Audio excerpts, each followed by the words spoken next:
When we're asking, who am I? We must first understand that we're asking something that goes beyond mind. Therefore, things that are familiar to the mind, things that are remembered by the mind, must first be eliminated. Otherwise, we're coming to the table with baggage, with opinions, with filters, with blocks. Beginning with the question, who am I? If we take just the who entails our character, the person that we play, the person that has a name, that person has relations, they are offspring, they are parents, they are siblings, they are student, teacher, so forth. That person, that character does something. They either are a housewife, or they sweep, or they clean, or they're an engineer, or they're a doctor, or they're a rocket scientist. They have also location. You live in the city, the village, a particular city, a particular village, a particular country. That character also has accumulation. They are wealthy, not so wealthy, middle class, a little bit less abundant, so on and so forth. Age. We are young, we are vibrant, or we are elderly, or we are middle-aged, or any other character we come across that we put ourselves in. Our aspirations, our intentions. We want to take over the world, or we want to hide in the shadows of the trees or anybody else. We intend to either do or not do something. We aspire to be an astronaut, or we wish to dance, or whatever it is that we have, our desires. Want to or not want to get married, want to or not want to work, want to or not want to get an education, want to or not want to find oneself. With these now come even more further identifications and affiliations that we categorize ourselves by. We call ourselves extroverts, introverts, ambiverts. We find that we may be political. We might find that we're environmental. We might find that we're cerebral, we're more emotional. Whatever it is, we categorize ourselves as. Whatever it is, we think of ourselves as.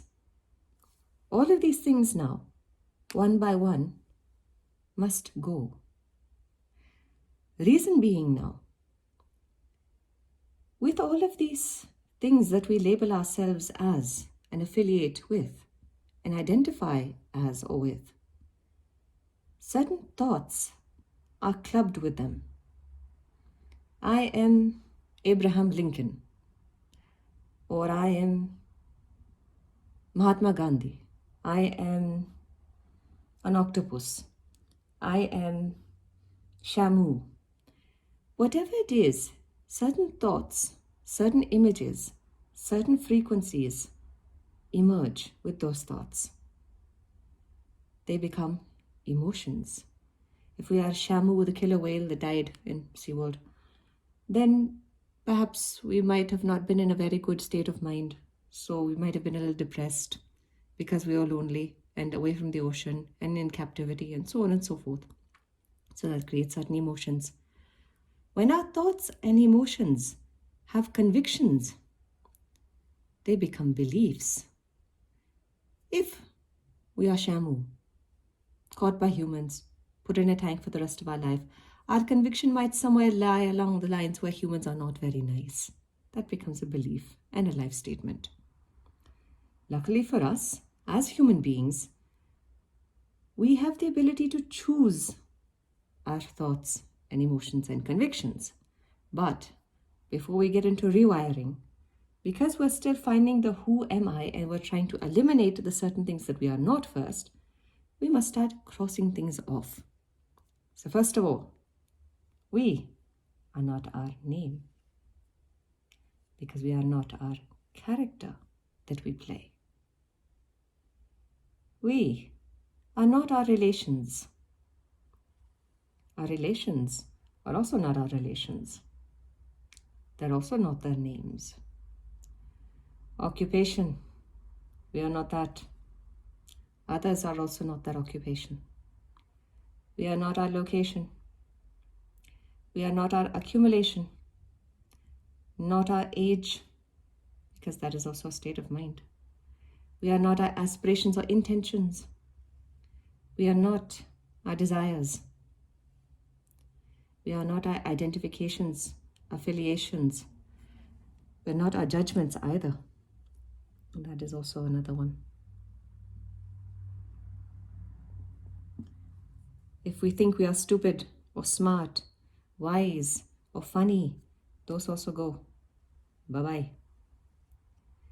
So in identifications, affiliations, no. Extrovert, introvert, ambivert, any other sort of category we place ourselves and others into, they all go. Eliminating the categories, eliminating what we think about the categories, will also begin to eliminate our thoughts, and then by extension our emotions, by extension our convictions, by extension our beliefs towards ourselves and the world. Hence, we are not name, relations, occupations, location, accumulation, age, aspiration, intention, desires, judgments, identifications, affiliations, thoughts, emotions, convictions, beliefs. All of this, no. Going to the more gross part of our existence. Gross meaning not disgusting, gross meaning the more not so subtle part. The body. Requirements of the body. Food, shelter, health, appearance, clothing. We also have certain thoughts and emotions and beliefs about these as well. Depending on what gets published, we'll believe that either we eat only protein and then we will be healthy. Other times it's published we'll eat only salad and then we'll be healthy. So that keeps changing. We are not that food, we are not that diet, we are not we're not that hunger either. Shelter. Now whether we live in a rented place, a borrowed place, a bought place, a wonderful place, a not so wonderful place, a shabby place, a pristine place, that also we are not.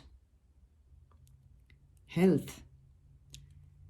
Sometimes it becomes a very grave focus, especially if we hope and wish and push to be in perfect health all the time. Sometimes we could identify with our illness and find it more debilitating than actually just an aspect. So heart patient or diabetic or anything else we label ourselves, depressed, psychotic, ADHD, anything, mental health or physical health. We are not those things. None of the labels, none of the categories, none of the filing cabinets. Labels, pen does not work.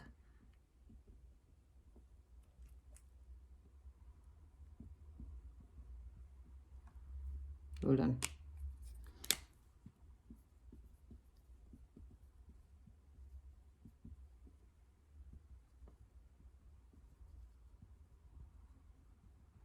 Labels, categories, opinions about any of these things as well, along with these, also go away.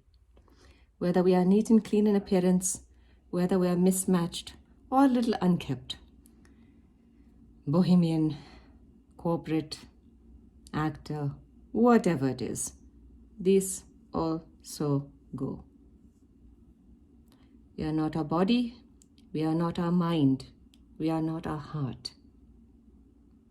We are not our thoughts, we are not our emotions, we are not our beliefs. Therefore, we release ourselves from the who aspect. Who is something we categorize characters by.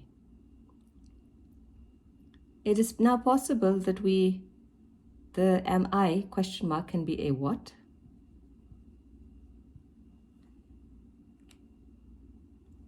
Convictions of all sorts, I have that written up there, are to be released. So now whether we are a him or her or it, a this or that, a human, a being, a soul, anything, no convictions. It is not possible to see, hear, understand, incorporate, feel when we are full of something else.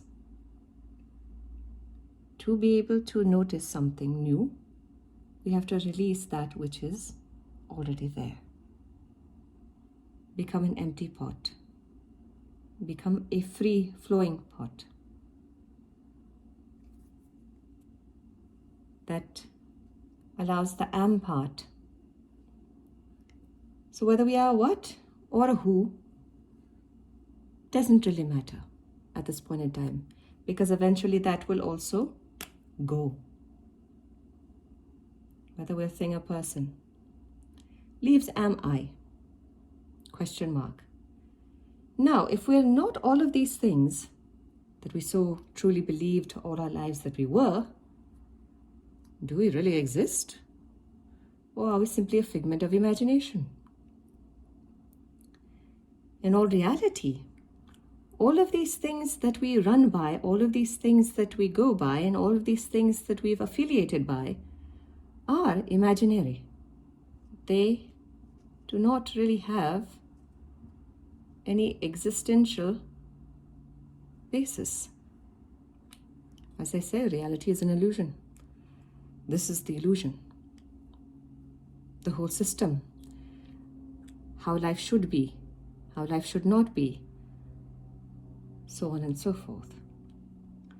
Releasing now the self from the imaginary aspects, the work starts of finding out the am I part. That's where we begin.